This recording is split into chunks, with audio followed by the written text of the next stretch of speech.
Paste the name. All right, guys. Well, it's top of the hour, 9 a.m. my time. Let's go ahead and get started. So welcome. Thank you all for your interest in building a second brain. We've got about an hour here to do some Q&A.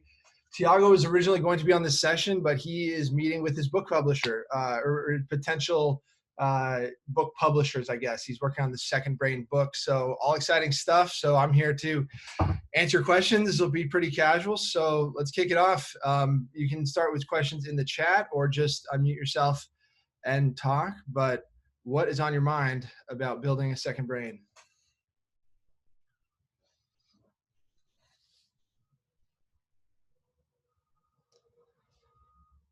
Hey, Will.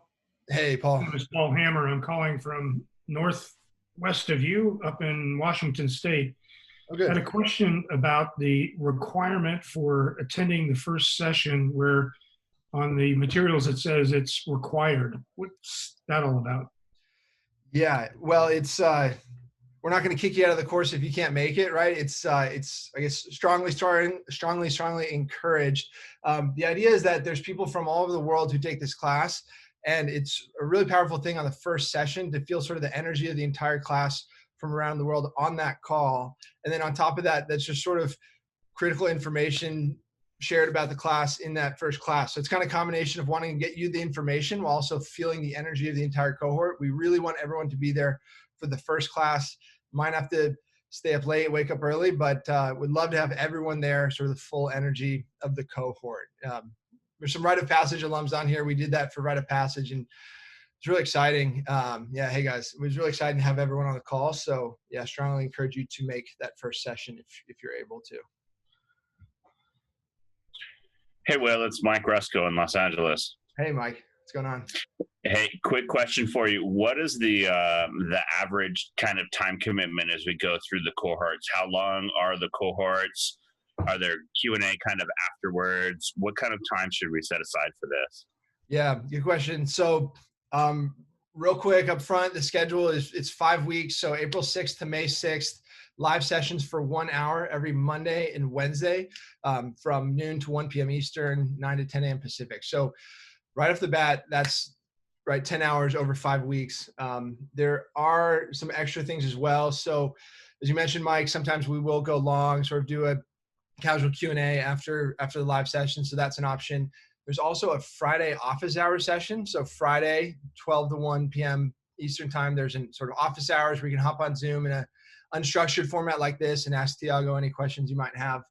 So that's 2 to 3 hours of live calls per week. We're trying to drive a lot of the work on the assignments to the live calls. But I would say to really do this right, it would probably be at least 5 hours a week, right? Because you're going to be working to organize your own second brain. There's other activities that you're going to be asked to do throughout the week. So I'd say kind of expect minimum 5 hours a week, but to even excel, you can imagine it could be even more than that per week. Excellent. Yeah, that's kind of my follow-up question is what types of exercises are given, throughout the week so that we can actually work with the material, massage it, become familiar with it, come back to the next cohort with more questions.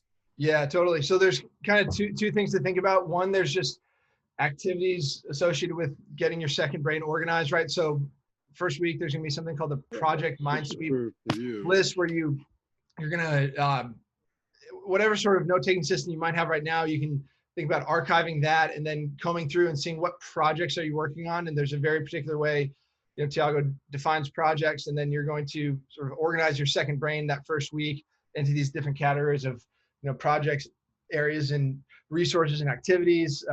There's going to be something we call the 12 favorite problems activity, which is something people in Rite of Passage have gone through, but you write down 12 areas of focus or problems that you're focused on.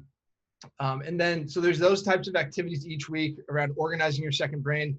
But then this cohort, we're introducing something called the Capstone Project, which is new, where within the first 2 weeks, you're going to pick a project to focus on. And so rather than just designing your second brain sort of for theoretical use, everyone's going to have a capstone project that they're working on. So it's sort of like you put your second brain through a test of working on a certain project.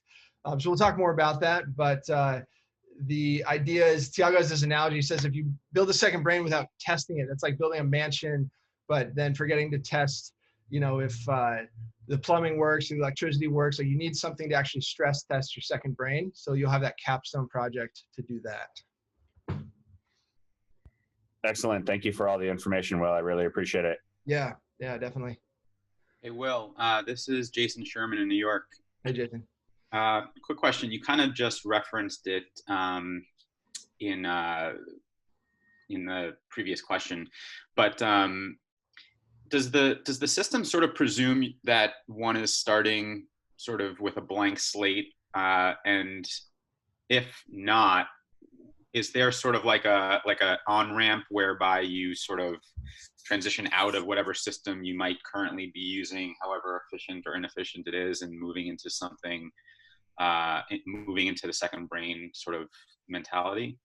Sure. Yeah. So, I mean, it works if you're coming in with a blank slate, or if you have a note-taking system already in place. I think it's sort of a mix of all of the above for people taking the course the first time. But what Tiago is going to ask you to do is when you start is to whatever digital note-taking platform you're planning to use, he's going to ask you to archive any sort of system you've had in the past, regardless of what it is.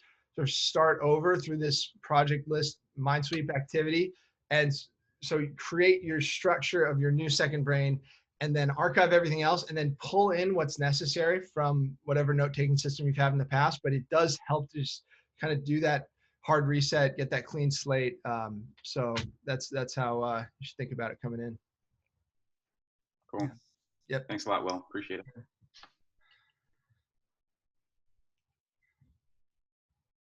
Hey, so let me see.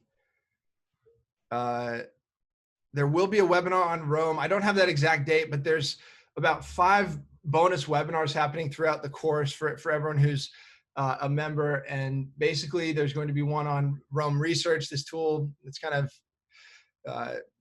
becoming more popular lately. One run by a guy named Nat Eliason. He'll be focused on that. There'll be a session with the Readwise founders, which is this tool we use for sort of transferring highlights between Kindle or different article reading apps into your second brain. So there will be these different live sessions, and we'll announce those dates shortly, and I can follow up via email if you really want the specific dates.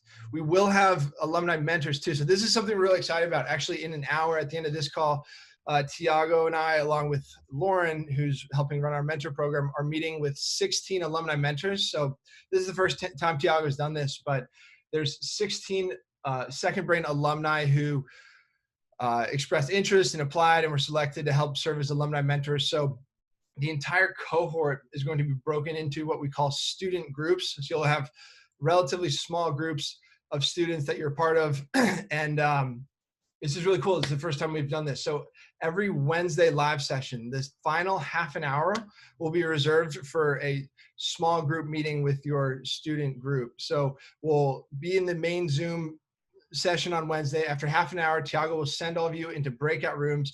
So you'll be meeting with your student group along with your student group's alumni mentors. So that's somebody who's been through the course, who maybe isn't a second brain expert, but they've been through it before. They kind of know what it takes, and they've done something creative with their second brain. So they'll be there to sort of serve as a peer, but also a mentor and a coach. And that's a really cool session. And then you'll also have a section of the new course forum with your student group, and you can ask your mentor questions there and sort of trade best practices, things like that. Hi, Will. Can you hear me? Yeah. Hey, it's Yasmin. I'm assuming that you've been through the course. I don't know anyone personally who's been through it, so I'm wondering if you can talk about your own experience and some of the work that you've generated after completing it. Yeah, totally. So I did take the course last fall, and so I would say for me, I had not even really used Evernote until I took the course. I mean, I had had a Microsoft OneNote that I used while I was working for several years, and that was sort of for work, but it also functioned as a sort of personal second brain. And then, yeah, I sort of knew that Evernote was this powerful tool that I kind of felt like I should be using, but I just wasn't where I needed to be with any sort of organization. Like, I guess the way to put it is, I think like a lot of us, I was consuming a ton of information, reading articles, reading books. I wasn't saving or capturing that much of it. So I went through the course, set up my second brain in Evernote, kind of organized things the way with Tiago's para system, where you break things into projects and areas and resources and activities. And it just sort of, I now have a place to put things that I consume, and then I can find them easily. So for example, if I'm reading an article now, I used to just read articles on my phone. It's sort of in one ear out the other. Now since taking the course, I added this app to my phone, Instapaper, which is a few bucks a month. But when every article I read, I will then add it to Instapaper before I read it. So while I'm reading, I can highlight the best parts, and that will automatically be transferred into my Evernote. So I'm able to capture what I consume throughout the week. And then from a creative standpoint, I've launched a personal website. I have a weekly newsletter that I publish. I've been writing blogs, and it's the type of thing where for several years I've been consuming a ton of information, wanted to make something with it, but really haven't. And just since around the time I took the course, I've been able to actually start producing things and start to feel that identity shift as someone who's just sort of, I would call it always the retweeter, never the tweeter, to somebody who's actually out there, creating things. And I'm in the relatively early stages, right? I've only been doing this for a few months, but it has been the coolest feeling to go from what I would describe as watching the internet idea parade from the sidelines to sort of jumping in and putting my own voice out there.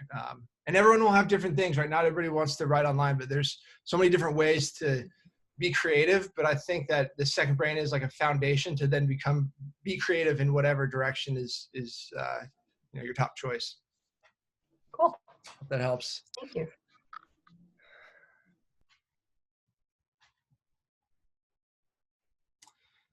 Okay, yeah, good question from Erzan about Notion. So yeah, look, a lot of people use Notion for their second brain. We get this question a lot. Tiago uses Evernote. That's still his note-taking app of choice. But we recognize the power of Notion. I mean, for our collaboration for Forte Labs, we actually use Notion, believe it or not. So Notion will be talked about in the course. You're great if you're going through the course with Notion.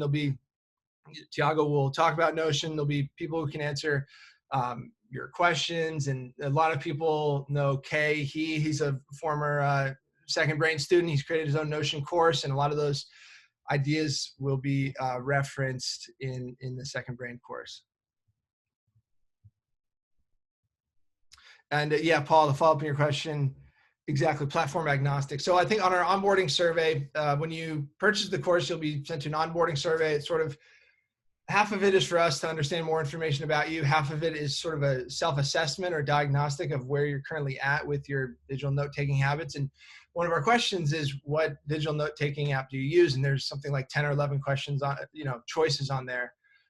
Most common ones are going to be Evernote, Notion, Microsoft OneNote, Bear. People are liking Roman Research more and more these days. But yeah, it's platform agnostic, certainly. Lev, what's up? You have a question? Yeah, no audio. I don't know. Yeah, you're talking. I don't know why it's not coming through. Shoot. Robin, yes. So presentations will be available. Every live session is recorded and is published onto Teachable, which is our course, the platform where the course curriculum is delivered. It'll be posted within 24 hours, most likely even by the same evening, North American time. So, yeah.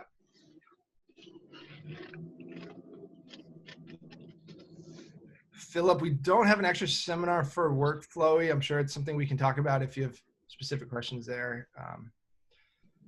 Yeah, Mike, what's up? I see your hands up.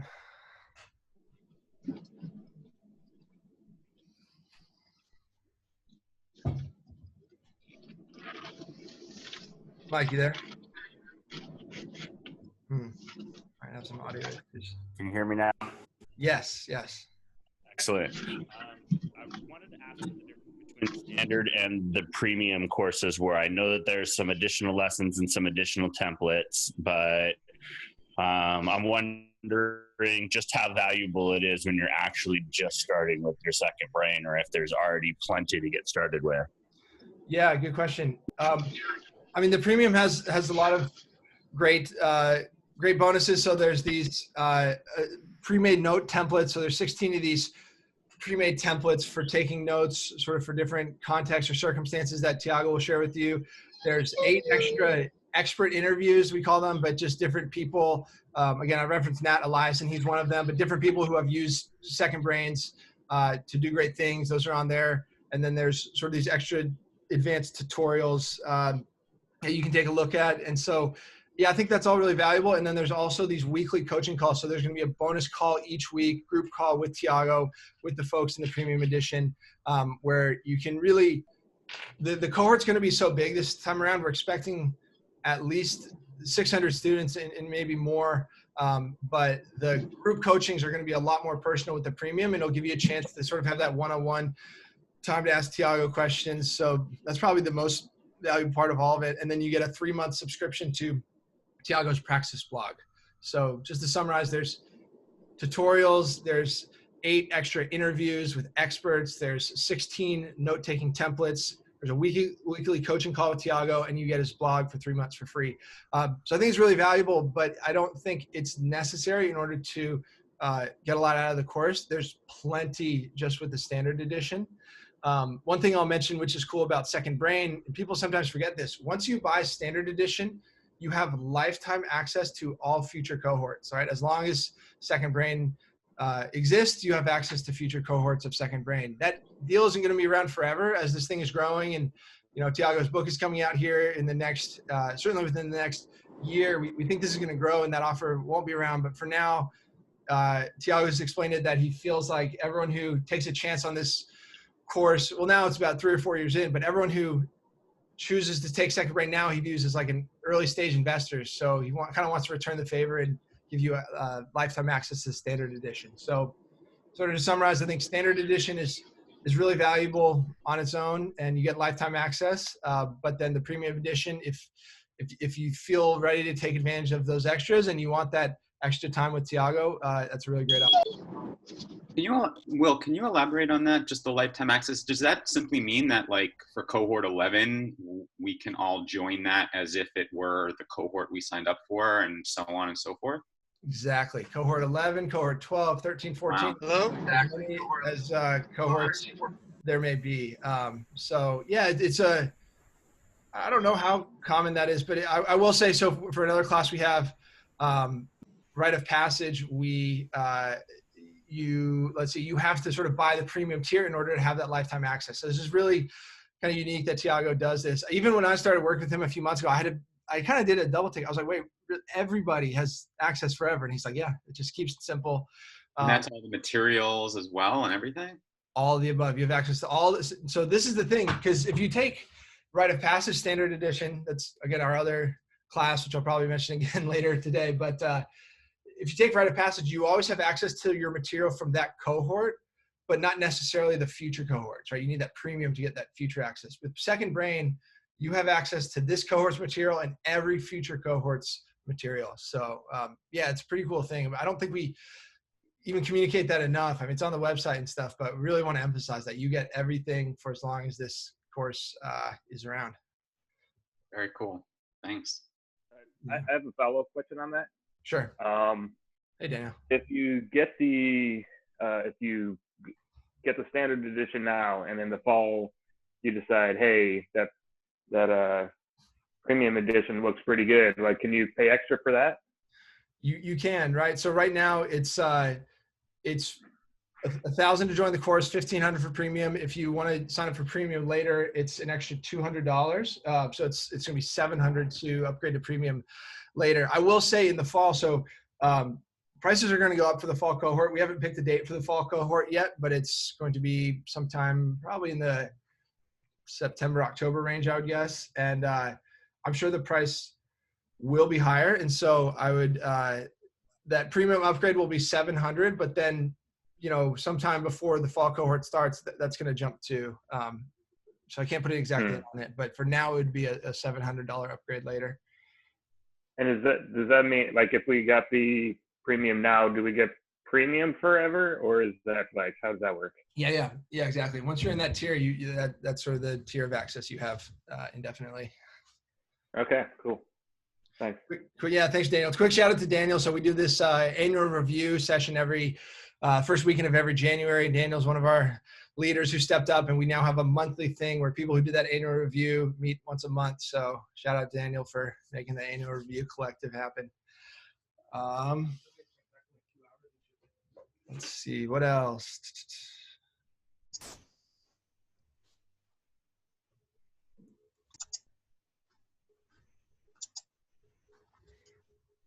Robin, for the premium calls, I believe those are going to be Thursday morning at the same time. So we just so everyone knows, this cohort, we call it our European friendly cohort. So you notice the time is noon Eastern, 9 a.m. Pacific. So that's convenient for people in Europe who are interested in taking the course, right? That's about evening time in London. So next cohort in the fall will be Asia friendly. So it'll probably have something more like a 9 p.m. Eastern start time, 6 p.m. Pacific. And that's just the best solution we found. Like, you have to alternate just with time zones. There's always somebody who's going to have the session starting at early in the morning. So that's why we alternate. And so for this cohort, everything will be European friendly. So again, I believe those premium coaching calls are going to be Thursdays at noon Eastern, 9 a.m. Pacific. But we're just sort of confirming those dates. But yeah, everything will be kind of the same section of the day, if that makes sense, to accommodate people in Europe.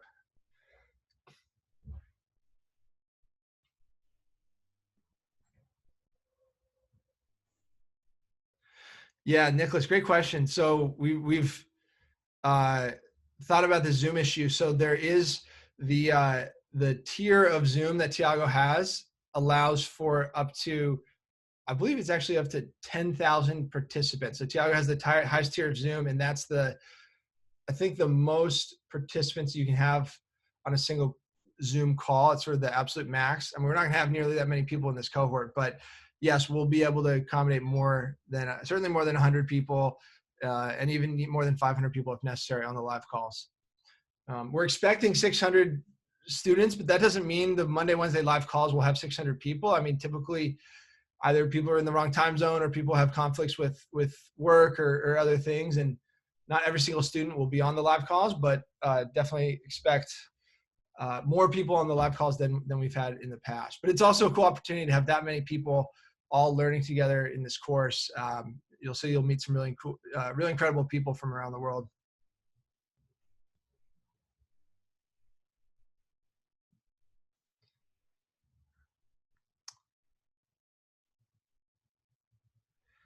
Karen, great question about the live sessions having transcripts. We haven't done that in the past, but Tiago and I had talked about doing that for this cohort. So that's actually a good reminder for me.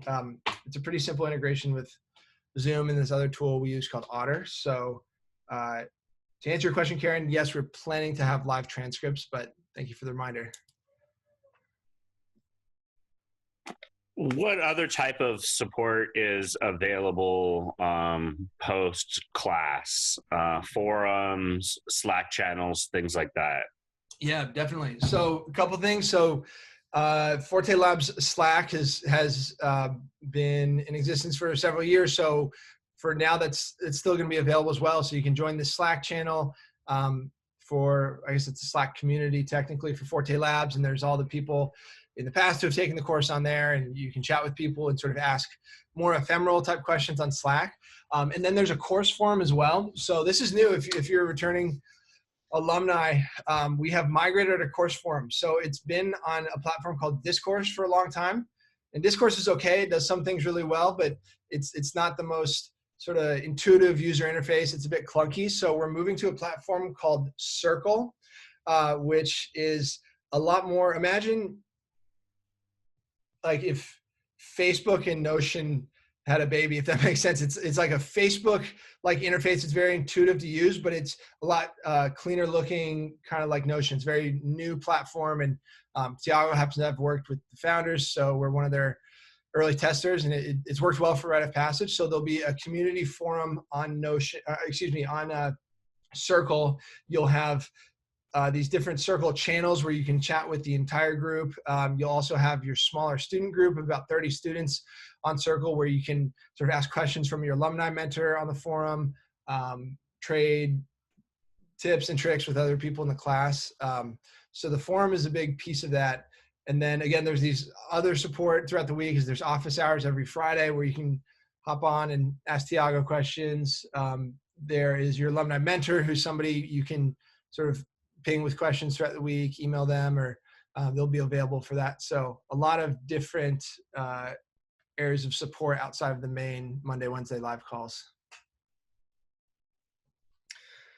Omar, the Circle forum will launch next week. We're just sort of finishing designing it. Our mentors are going to go on there first and just sort of test everything out, and then that will be released next week. Lepto, hey, yeah, so everyone will be assigned an alumni mentor. This is something we're really excited about. I know Tiago has wanted to do this for a long time, but just sort of hasn't been able to. But with myself, also Lauren Valdez, who is running our mentor program and happens to be married to Tiago, and so they're working closely together on that.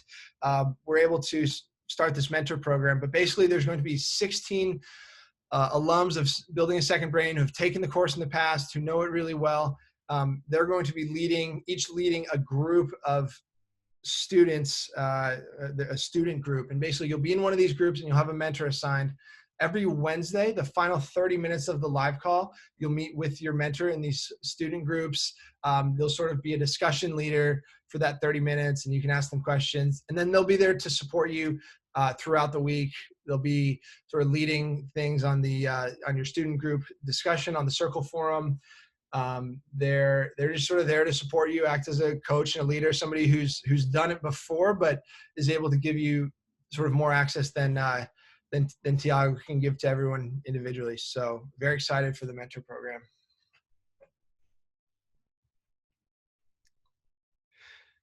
Yeah, Andrew. So I guess the biggest difference between Slack and Circle is just more structure. There's a little bit more permanence there. So that's going to be the forum, sort of indefinitely going forward. So let's say, for example, somebody asks a question on Circle and somebody posts some resources, that'll be preserved there. We're going to have a resources section of Circle where you can, post links and different software applications that people like to use, sort of the knowledge base for the course that becomes this point of reference going forward.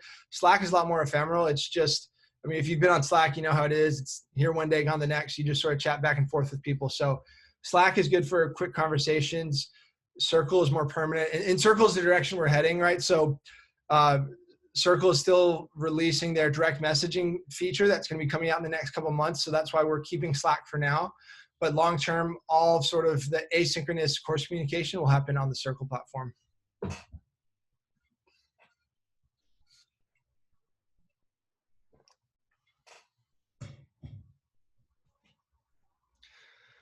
So Bob, your question about if you're a premium member, I'm not sure I understand it, because if you join Second Brain Premium, you have access to everything, lifetime access. And if you join Standard Edition, you have lifetime access to Standard Edition. So not sure what extras are you asking about? Oh, the rite of passage program. I gotcha. So no, right. We did do a deal last year where there was sort of a bundle package where you could purchase both for a certain price. We don't have that running right now. So being a premium member of Second Brain won't affect the price that you pay for Rite of Passage.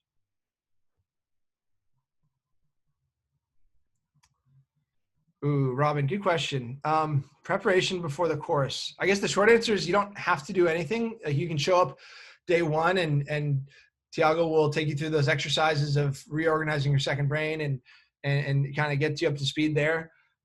If you want to do some extra things, I would say, let me see. You could sort of take some of the software we recommend out for a spin before the course starts. So that's going to be things like Instapaper, which is for saving articles and sort of a read it later feature.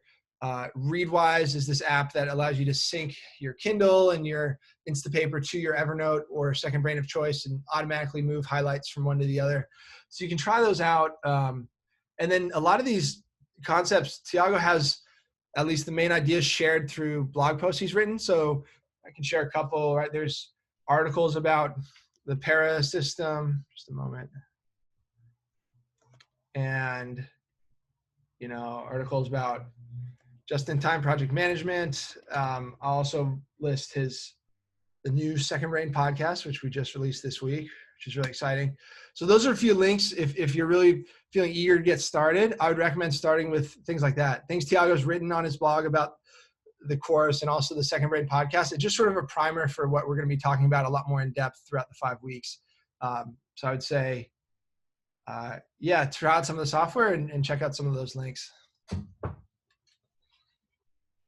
Hey, Will, I had one more question. It's Jason again. Yeah.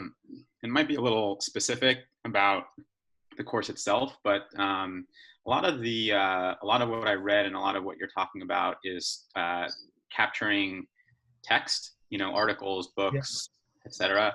Does Tiago have, or is he developing methodology for capturing audio, video highlights, podcasts, YouTube clips, what have you? Yeah, we're gonna talk about that in the course, definitely. I feel like those things are a lot more on the bleeding edge, right? Like capturing text, there's pretty well-worn ways to do it at this point. But yes, we're definitely going to talk about that because so much information these days obviously comes from audio and from video. So one thing that is pretty cool that there's sort of 2 short-term recs I would give. The podcast app Overcast, I actually just started using myself. I don't know if you're familiar, but you can, so you can clip, right? I guess you've seen it where you can clip up to 90 seconds of audio, and that's so great, right? I mean, it's not yet, say, voice controlled, where that'd be sort of the slickest option, but you can still pause and get that 90-second clip and then export that straight to Evernote, right? So that's one way. Otter.ai is a tool we're going to talk about, just a fantastic little tool that just transcribes anything. So if, say, you're out and you have an idea and you just want to transcribe it, you just talk into this Otter app and it'll transcribe the entire thing. And then with video, so there's this really cool way with YouTube, and actually maybe just show you here in a minute. Hold on. Watch Mojo Doc. I didn't play this, so I'm gonna try to do like a 1-minute live demo because I think it's so cool that I think it's worth. I just learned this from David like 2 weeks ago. Oh, you just went on mute.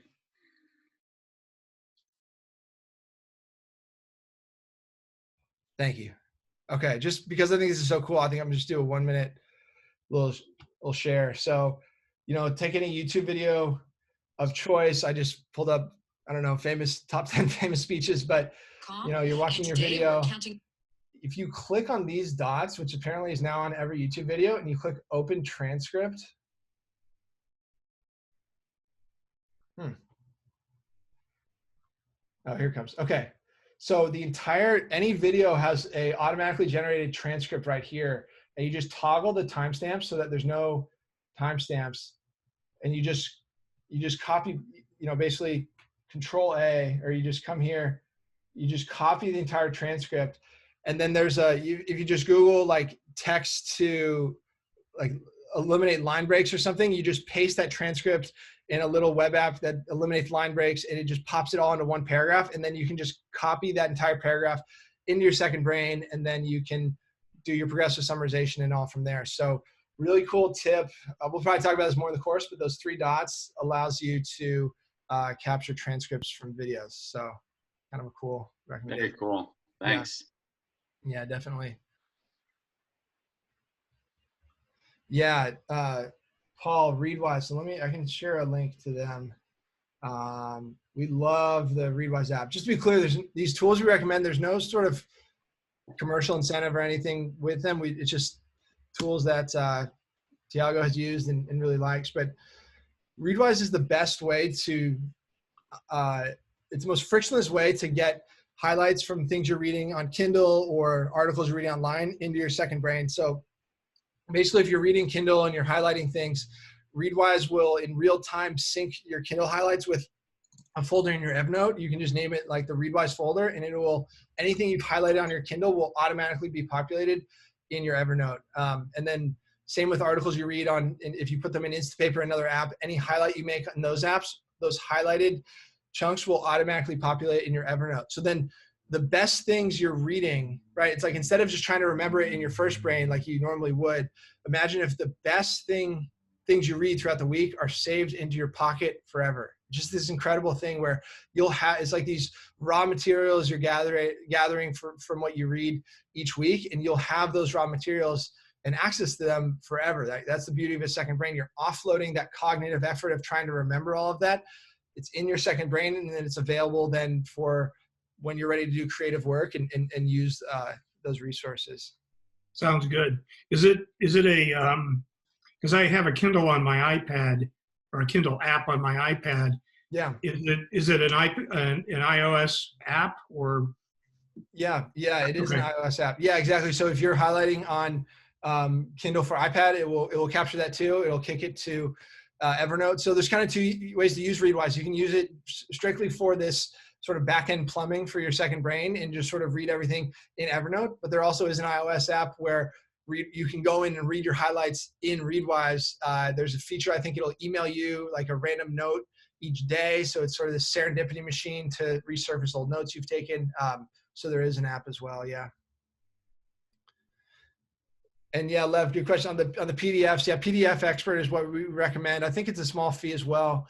All of these tools, so all of this sort of infrastructure setup, there's kind of two ways to do it. There's free options for most everything, but a lot of times it's just more steps, so it's more cumbersome.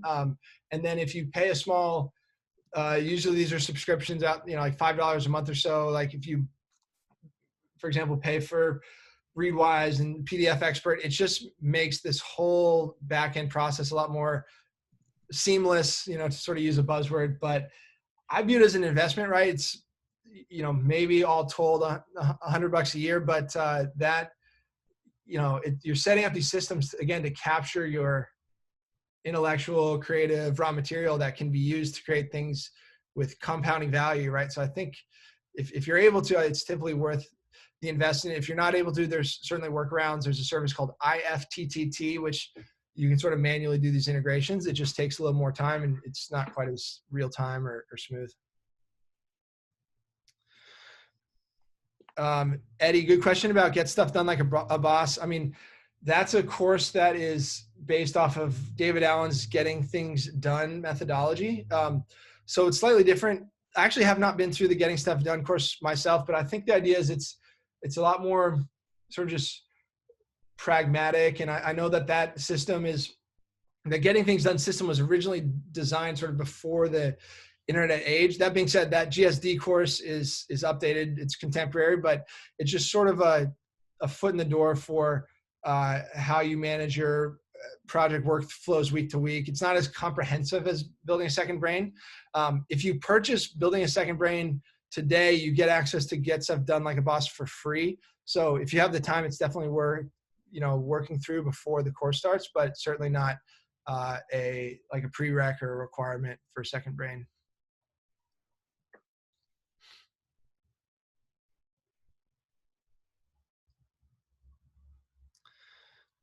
Let me see. Yes, I'm pretty sure Readwise works for Android. Maybe somebody can confirm that in the chat. Yeah, so Jason, you saw an answer about Readwise and Twitter.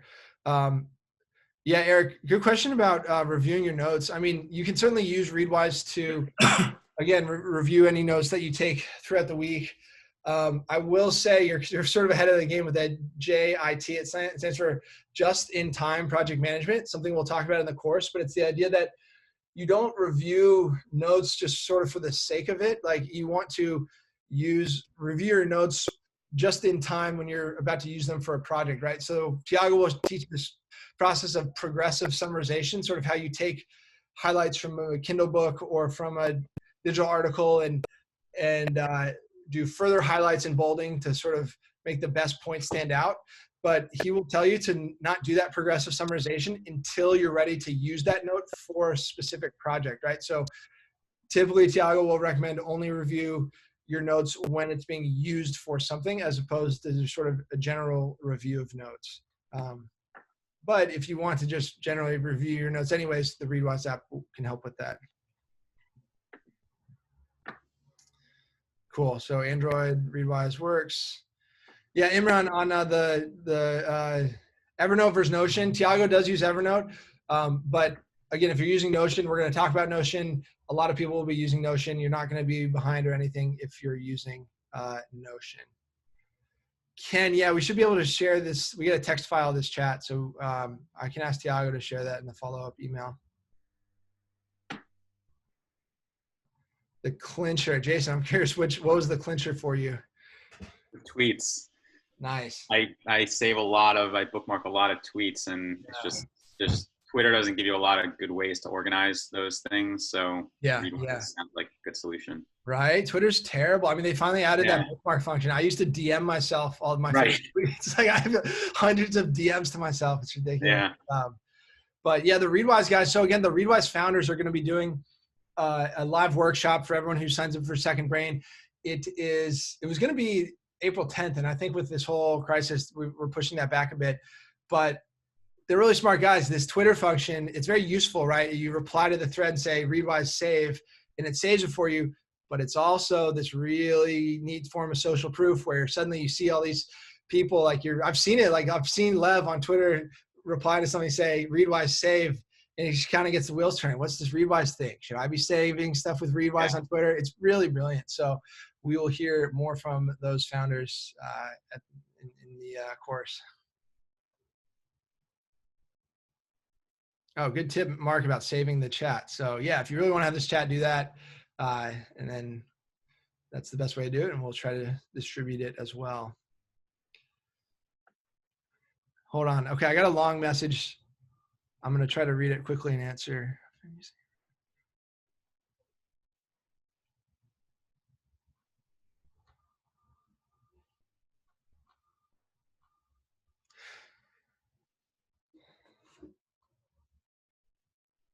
Yeah, so Lynn had a message to me about she's been using Evernote for about 10 years for things like saving passwords and just sort of life stuff. And then she's been using Notion more for the relational database capabilities for her consulting. It's kind of asking, is it better to use Evernote for Second Brain or Notion? I guess this really comes down to personal choice. Like both platforms have different strengths, right? I think, ironically, you mentioned in your chat that Evernote search is glitchy, which is surprising to me. Typically, the Evernote search is really, really quick and effective. And that's one of the drawbacks of Notion, right? Notion has all these predefined templates you can use. You have it's sort of like a consumer-facing relational database that you're building. There's a lot more ways you can slice and dice everything you save in your Notion. There's all these different views you can have.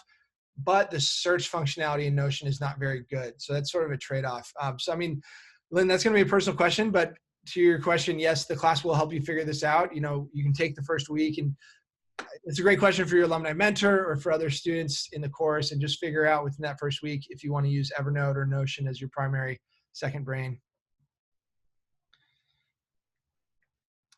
Got a question about doing web highlighting. So if you're reading an article, say on your laptop, a desktop computer, what's the best way to do highlights?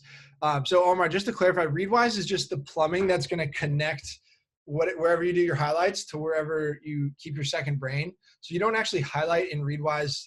You just save the highlights into Readwise, if that makes sense, right? So you would say highlight on your Instapaper app. Now, if you're not reading on your phone, if you're reading on a laptop, there's two ways to go about it. So there's this Liner app. I can put the link in the chat. This app called Liner, which allows you to highlight a web page similar to Instapaper. You can highlight a web page, save it all in one place, and then use Readwise to kick that into your Evernote or into your Second Brain. But actually, Instapaper, if you just go to instapaper.com and log in, it has a desktop sort of interface as well. So I think that's new. So I used Liner last fall when I went through Second Brain, but I think you can get away with just Instapaper.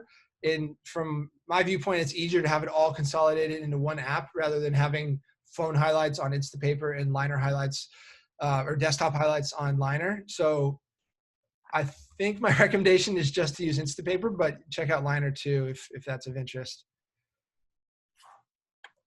Yeah, Mark, we're going to summarize all the tools. When you join the course, there'll be a summary of all the tools, and we'll also talk about week one. Tiago's actually re-recording. We used to call it the Unit 1 video. Now I think we're just going to call it I think like the onboarding or initiation video where he's going to walk through all these different tools, right? That's one of the things about the course. There's the actual philosophies and methodologies that Tiago's developed, but there's also just the actual tools you use to implement, and he'll summarize all those in a video for you. Ken, Pocket's a great alternative. As far as I know, it's just as good as Instapaper. I think about a year ago or more, Pocket did not have native API integration with Readwise, and now it does. So we used to recommend Instapaper, and we still kind of do. It's just sort of left over, but Pocket works just as well. Highlighting is also one difference I have seen. You can't highlight within Pocket, but you can within Instapaper. Oh, really? Whoa. Okay, then that's a big difference. If that's the case, then I need to update my answer. I have not used Pocket. I was under the impression you could highlight, but if that's the case, then I would recommend Instapaper because that highlighting is so valuable, right? Again, imagine. I always say this, like imagine everyone on this call is, if you're on this call, you like to read, you probably read a lot of articles online. Imagine if, like, think about every article you read online for the past 2 years, right? Hundreds, if not more. And again, most of that, it's in one ear out the other. Imagine if you saved the best of sort of from the best articles, the best sections of the best articles into your second brain. You have access to that forever. It's pretty powerful. So. Okay, Ed in the chat, that might be the distinction. Maybe you can make highlights, but you can't add notes to your highlights, which is a helpful function of Instapaper. Cool.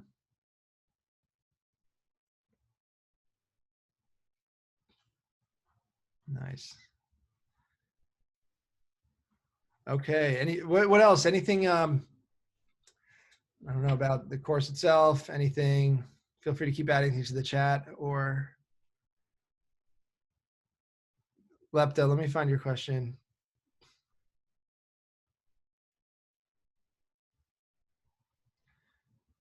Yep. Yeah. So Lepta's question is, does it go over all these different things? Is it just person knowledge management, or does it cover just in time, project management, digital fluency, task management? Yeah, it's not just limited PKM. We're going to cover those other topics as well. Yeah, Toby, the project thing is going to be really cool. I think one reason Tiago told me that the project, so if you weren't on the call earlier, everyone's going to have a capstone project. So it's kind of totally up to you what realm your project's going to be in. It could be all sorts of different things, but everyone's going to pick a capstone project by the second week. And so the capstone project is sort of this stress test for your second brain system. And Tiago was saying that a lot of times in the past, people would ask these very almost theoretical questions. Like if one were to have a second brain and one were to want to save notes, how would one go about doing, say, X, Y, and Z? And instead of having these theoretical abstract questions, everyone will have a project. So you can kind of flip that around and say, no, don't ask the theoretical question about a potential second brain. Ask a question through the lens of you have a second brain and you are working on a specific project. It just kind of makes everything a lot more concrete to have a project you're working on. Plus, it's just great to have some sort of creative output, right? It's not just preparation to be used later. You're preparing and using your system all at once.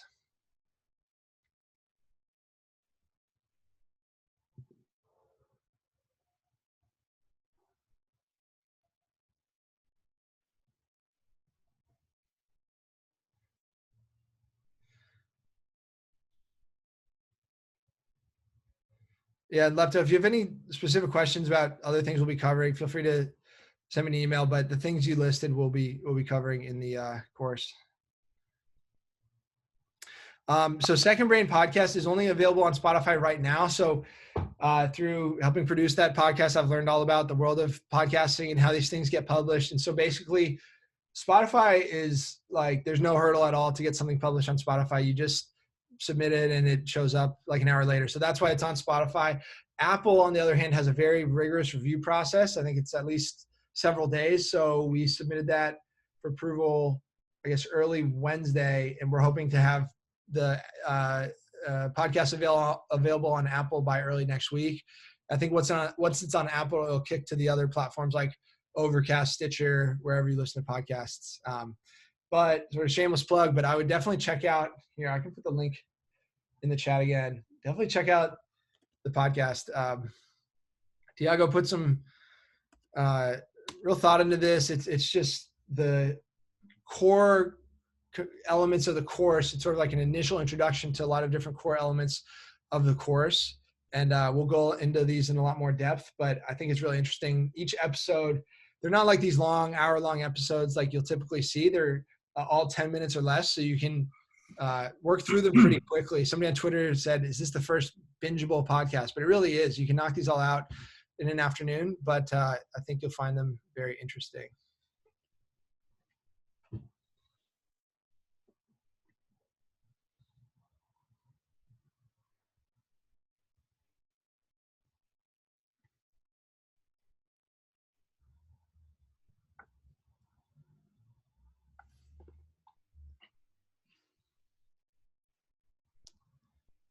Three bundles, it gets stuff done.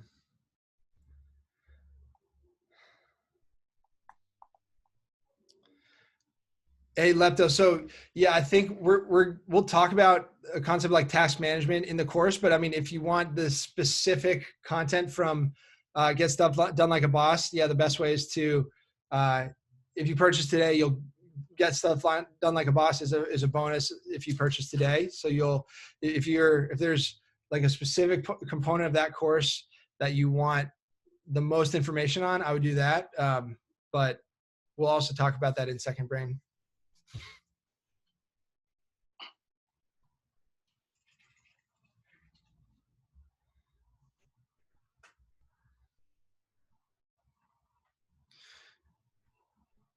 Yeah, it's a the Get Stuff Done Like a Boss course that's the entire focus of it, is that task management methodology. It's based on the Getting Things Done book by David Allen. So it's just like that's the entire course is focused on that.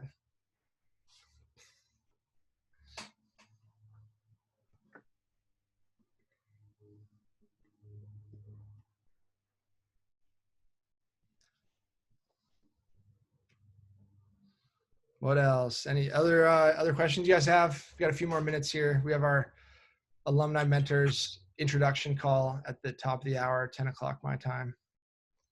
For those of us, maybe you said this at the beginning before I joined, but could you just kind of recap for those of us who maybe joined late, what's the overall flow of this again, of kind of when it's all starting, how long it's going to go, all that kind of stuff? Yeah, thanks. Good question, Mark. Just level set. So the course is available for purchase between now and April 3rd.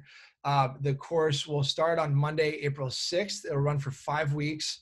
So the core of the course are the live sessions on Mondays and Wednesdays. So they'll be 1 hour each from noon to 1 p.m. Eastern time on Mondays and Wednesdays for 5 weeks. That is where Thiago will, it's sort of this lecture style where he'll work through the different components of the course, different kind of put you through different exercises. It's really where you grapple with the course material. There's also recorded modules that you watch before the course starts, right? So you watch the recorded modules, then come to the live sessions and engage with that material. There'll be 30 minutes every Wednesday where during the live session, you'll meet with a smaller group led by your alumni mentor. So that's more of a chance for you to talk amongst your group and again, grapple with the course material.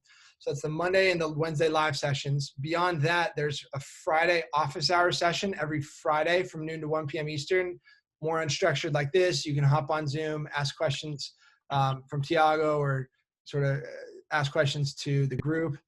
And then asynchronously, there's this course forum on Circle where you'll have channels that are, you can talk with the entire group, and then other channels just for your small group.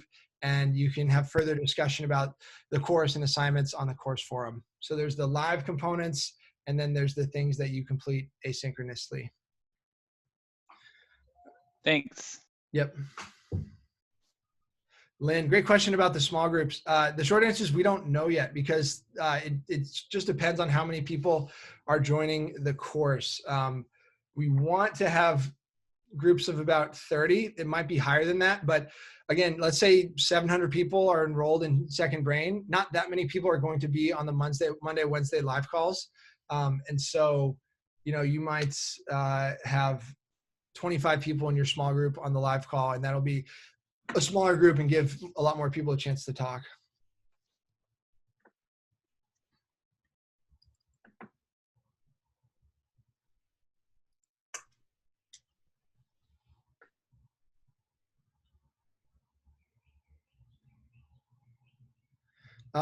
Mina, so the scholarship is no longer available.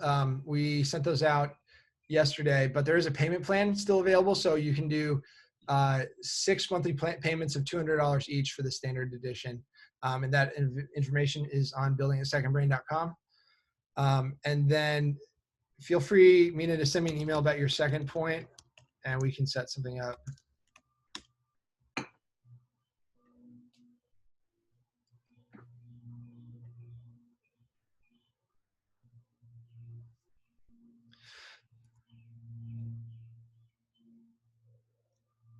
Hey, Lepto, there are components of covered in getting stuff done that aren't covered in Second Brain. I haven't taken getting stuff done myself, so that's why I don't have sort of specific items I can point to right now. If you send me an email, again, to that courses@Forte Labs, I will follow up with you to get you that answer, because it's a good question, sort of like the exact specific component of GSD that are not covered in Second Brain. I don't know right now, but I can send you that information via email if you email me at courses@Forte Labs. I went through that course a couple months ago, and my thought on it is, I think it's helpful if you specifically need input on how to organize your tasks. It's definitely a lot more narrow than building a second brain. I also felt like, to be honest, it was kind of outdated. I think Tiago's even said that in some of the comments, that it needs to be updated, because I think it was recorded like 5 or 6 years ago. Yeah. But I don't know. I would personally say you don't need to go through it first to do building a second brain. But if you're really struggling with kind of organizing your tasks, it could be a really good thing to go through. Yeah. Yeah. Thanks, Mark. I mean, I think that's a good way to put it. I will emphasize that it is not a prerequisite for building a second brain. It's sort of a nice to have if you've been through that, but Second Brain stands on its own, as its own course. And it, if you purchase today, you get getting stuff done for free, and that's great. Otherwise it's $99, but it's, Tiago is planning to re-record that getting stuff done course in the future.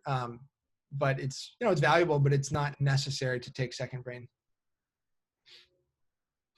Robin, to your question, so we're not going to be organizing the small groups based on, industry specific. Like if you're an attorney, we're not going to have an exclusive group, say, for attorneys, but you will be able to, one thing you can do on the Circle platform, for example, is you could create a thread saying, hey, I'm an attorney and I'm focused on Second Brain, would love to trade notes with other people in the legal industry, and you can find a group of people that way, right? So one thing we always say for both Rite of Passage and Second Brain, I think the way to get the most value out of the course is not just to go through the course sort of solo and like that. It's actually to use the community of people. This is the most incredible group of people you'll see who take this course, right? It's almost like Tiago's blog and Twitter and everything is like this signal that goes out, is broadcast to the whole world. And you only hear the signal if you're tuned to a very specific frequency. Like you're interested, you want to be more creative, you're interested in, project management and improving your digital notes, right? It's only certain people are going to pick up on that signal. But then the course is like a magnet for all people around the world who are interested in these topics. It's this magnet that draws them all back, and they're all going to be in this course. And you can meet some really, really incredible dynamic people in your industry and other industries. So I think about the course like that. It's not just for the material itself. It's also for the community that you will meet going through the course. But the best way to get that value, you have to sort of step up and be the first one to send a message and say, hey, I'm an attorney. I would love to meet other lawyers in the course. Or, hey, we had a great breakout room discussion. I want to send you a follow-up email and maybe we can hop on a Zoom call sometimes. Like you have to be proactive, but you can get a ton out of the community.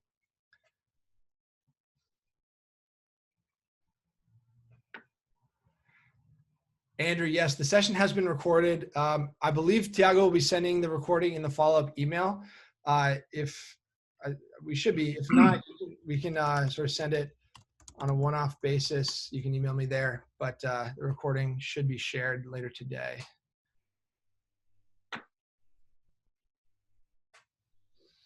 All right, guys, got about one more minute. Any final questions?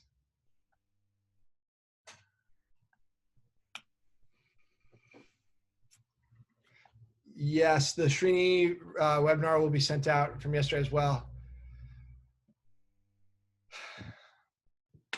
All right, guys. Well, thank you all for joining. Good to see familiar faces. Kanisha, just saw you. Good to see you from in review. See some other folks I recognize. So thank you all for joining. And email me. Hey, Kanisha.